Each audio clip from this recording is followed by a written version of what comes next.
Today we're going to discuss creating equivalent fractions using multipliers. Let's begin with 2/3. If I wanted to create a fraction equivalent to 2/3, I would multiply both the numerator and denominator by a common multiplier. For example, let's use 2. I'm going to multiply both the numerator and the denominator by 2.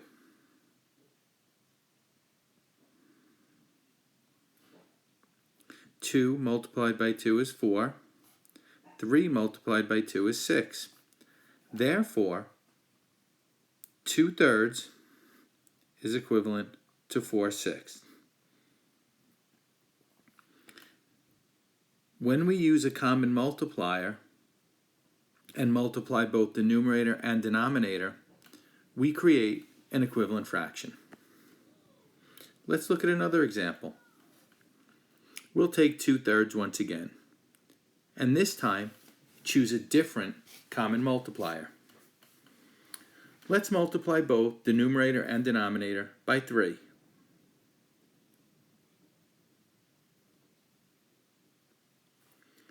Two multiplied by 3 is 6. 3 multiplied by 3 is 9.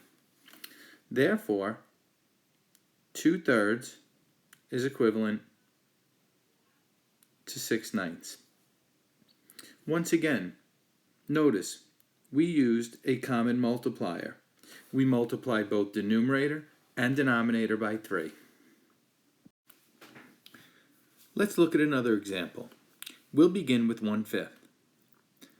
First, we have to choose a common multiplier. Let's use 2.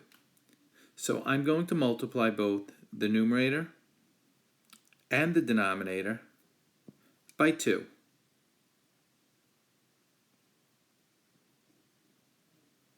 One multiplied by 2 is 2.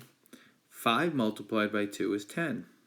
Therefore, 1/5 is equal to 2/10.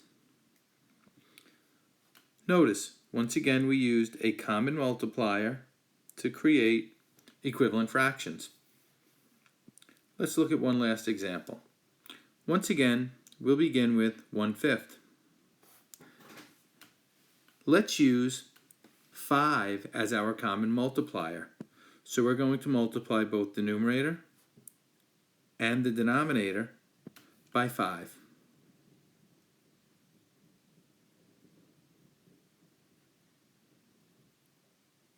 One multiplied by 5 is 5. 5 multiplied by 5 is 25. Therefore, 1/5 is equal to 5/25.